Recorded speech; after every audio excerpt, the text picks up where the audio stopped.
다 함께 사도신경으로 우리의 신앙을 고백하겠습니다. 전능하사 천지를 만드신 하나님 아버지를 내가 믿사오며 그 외아들 우리 주 예수 그리스도를 믿사오니 이는 성령으로 잉태하사 동정녀 마리아에게 나시고 본디오 빌라도에게 고난을 받으사 십자가에 못 박혀 죽으시고 장사한 지 사흘 만에 죽은 자 가운데서 다시 살아나시며 하늘에 오르사 전능하신 하나님 우편에 앉아 계시다가 저리로서 산 자와 죽은 자를 심판하러 오시리라. 성령을 믿사오며 거룩한 공예와 성도와 서로 교통하는 것과 죄를 사하여 주시는 것과 몸이 다시 사는 것과 영원히 사는 것을 믿사옵나이다. 아멘. 우리 찬송가 200장 같이 찬송하시겠습니다. 찬송가 200장 달고 오묘한 그 말씀 우리 함께 찬양하도록 하겠습니다. 달고 오묘한 그 말씀 생명의 말씀은 귀한 그 말씀 진실로 생명의 말씀이 나의 기행과 믿음 밝히 보여주니 아름답고 귀한 말씀 생명샘이로다. 아름답고 귀한 말씀 생명샘이로다.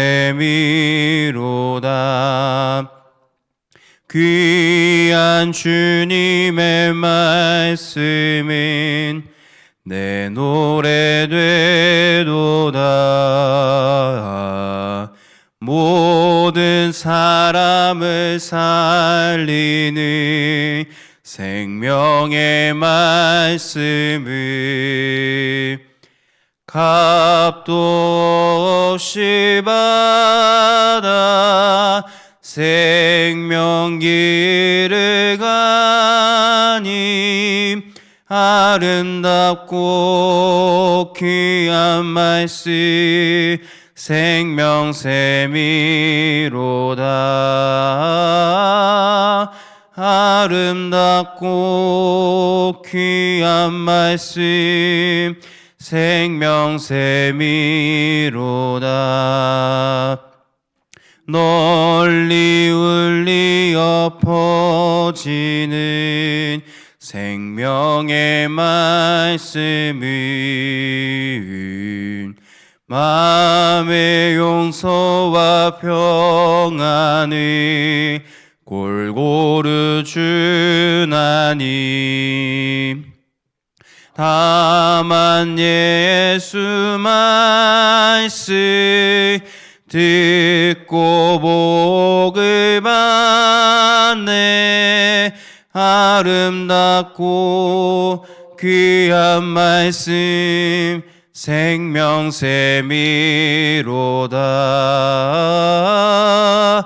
아름답고 귀한 말씀 생명샘이로다. 아멘.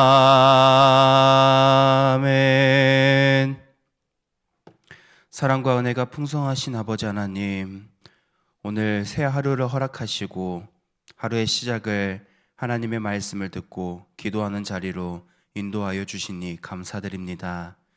우리가 찬송을 통해 고백한 것처럼 주님의 말씀이 우리의 길과 믿음을 밝혀 보여줌을 고백하며 나아갑니다. 하나님의 말씀을 삶의 기준으로 삼아 우리가 나아가야 할 방향을, 우리가 살아가야 할 믿음의 방향을 밝히 알려주시옵시고 하나님께서 깨닫게 하여 주셨을 때 그것을 붙들고 그 말씀에 순종하여 주님께 도움을 구할 수 있는 저희 모든 성도들 되게 하여 주시옵소서. 하나님의 말씀을 듣습니다. 우리가 오늘도 붙들고 살아가야 할 말씀을 가르쳐 주시옵시고 그 말씀에 순종하는 삶을 살아가는 오늘 하루 그리고 매일의 삶이 되게 하여 주시옵소서. 특별히 오늘 하나님께 예물 드린 가정이 있습니다. 하나님께서 이 가정 가운데에 범사에 감사할 수 있는 은혜를 더해 주시옵소서. 우리가 살아가고 누리는 것 모두 하나님께서 주셨음을 기억하며 모든 것이 은혜임을 고백하며 범사에 감사하고 하나님께 날마다 기도하는 복된 가정이 되게 하여 주시옵소서. 우리 모든 우이동교회 성도님들의 가정에게도 동일한 은혜를 도와주실 것을 믿사오며 거룩하신 예수님의 이름으로 기도합니다. 아멘. 하나님의 말씀 요한복음 7장 37절에서부터 52절 말씀입니다. 하나님의 말씀 요한복음 7장 37절에서부터 52절 말씀입니다. 우리 한 절씩 교독하겠습니다. 명절 끝날 곧 큰 날에 예수께서 서서 외쳐 이르시되 누구든지 목마르거든 내게로 와서 마시라.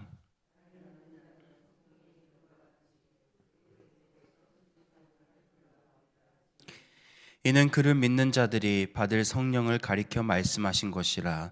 예수께서 아직 영광을 받지 않으셨으므로 성령이 아직 그들에게 계시지 아니하시더라.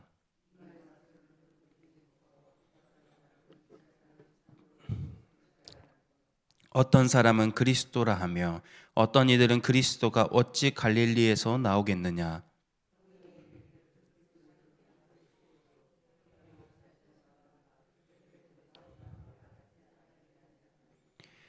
예수로 말미암아 무리 중에서 쟁론이 되니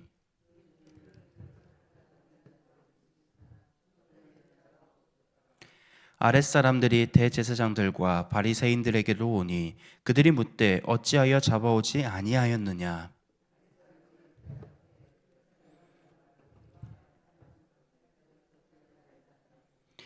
바리새인들이 대답하되 너희도 미혹되었느냐.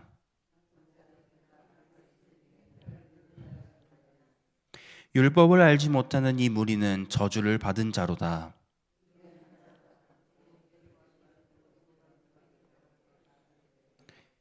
우리 율법은 사람의 말을 듣고 그 행한 것을 알기 전에 심판하느냐. 그들이 대답하여 이르되 너도 갈릴리에서 왔느냐. 찾아보라. 갈릴리에서는 선지자가 나지 못하느니라 하였더라. 아멘. 오늘 본문 37절에는 명절 끝날이라고 말하지만 우리 성경적 배경을 보면 초막절 마지막 날 이 사람들은 성전에서는 물을 길어다가 제단에 붓는 의식을 진행하고 있었습니다.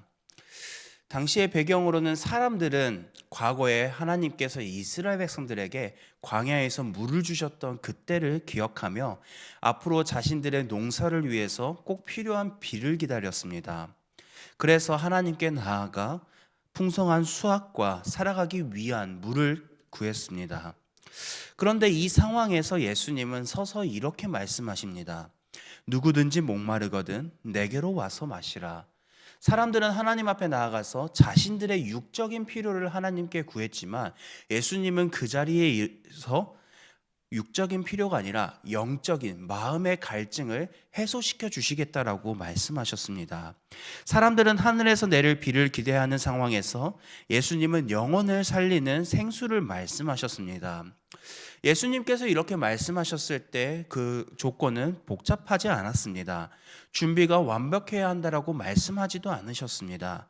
그저 와서 마시라고 말씀하셨습니다. 이러한 예수님의 말씀을 들은 사람들의 반응은 아니었습니다.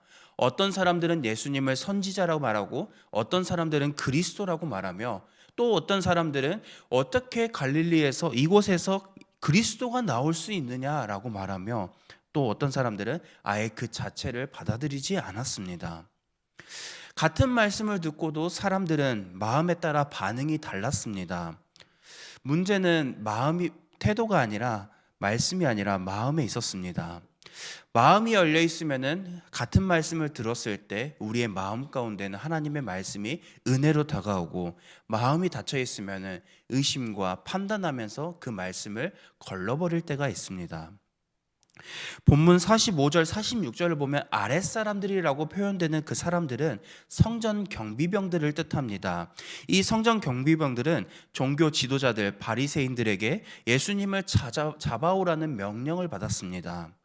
그들의 역할은 시키는 대로 행동하는 것이었습니다. 바리새인들이 누구를 잡아오라고 하면 그 잡아오는 명령을 반드시 수행하는 위치에 있었습니다. 이유를 따지기보다는 그 명령에 반드시 따라야 하는 사람들이었습니다. 그런데 그 사람들이 막상 예수님의 말씀을 직접 듣고 나니 손을 댈 수가 없었습니다. 예수님의 말씀이 단순한 설명이나 주장처럼 들리지 않았기 때문입니다. 그래서 사람들은 이렇게 말합니다. 그 사람처럼 말하는 사람은 지금까지 없었습니다. 반면에 바리새인들은, 그리고 바리새인들과 대제사장들은 그 아랫사람들 경비병들을 꾸짖으면서 이렇게 말합니다. 율법을 모르는 저주받은 자들, 미혹되었느냐라고 말합니다. 성경을 잘 안다라고 자부했었던 그들이었지만 그들의 마음 가운데는 예수 그리스도, 하나님의 아들이신 예수님을 받아들이지 못하고 그분의 말씀이 참된 생명임을 인정하지 못하고 마음에서 판단하고 걸러듣고 있었습니다. 우리가 이러한 장면에서 꼭 기억해야 하는 부분이 있습니다. 바로 교만입니다. 우리는 신앙생활을 오래 했다고 해서, 또 성경을 많이 읽었고 많이 안다고 해서, 직분이 있다고 해서 우리의 마음이 저절로 겸손해지거나 하나님을 잘 알 수 있는 것이 아닙니다. 오히려 그 반대일 수 있습니다. 나는 많이 안다라는 생각이 자리를 잡으면 우리의 마음 가운데는 말씀이 잘 들어오지 않을 수 있겠지만, 그때부터는 말씀이 듣는 사람이 아니라 말씀을 평가하는 사람이 될 수도 있겠지만, 이건 맞고 저건 좀 아닌 것 같다라고 하는 것보다는 하나님의 말씀을 열린 마음으로 듣고, 하나님 오늘 이 말씀을 통해서 나에게 하시고자 하시는 그 말씀을 깨달아 알게 하여 주시옵소서라고 기도하는 사람이 하나님의 은혜를 누리고 많이 알고 있다고 할지라도 그 말씀에 순종하는 삶을 살아갈 것입니다. 말씀을 통해, 오늘 말씀을 통해 하나님이 나에게 무엇을 알려주실까 하는 기대가 있다면 같은 말씀도 다르게 들릴 것입니다. 이미 알고 있는 내용처럼 들릴 것이라도 주님, 그래서 오늘 제게 다시 말씀해 주세요.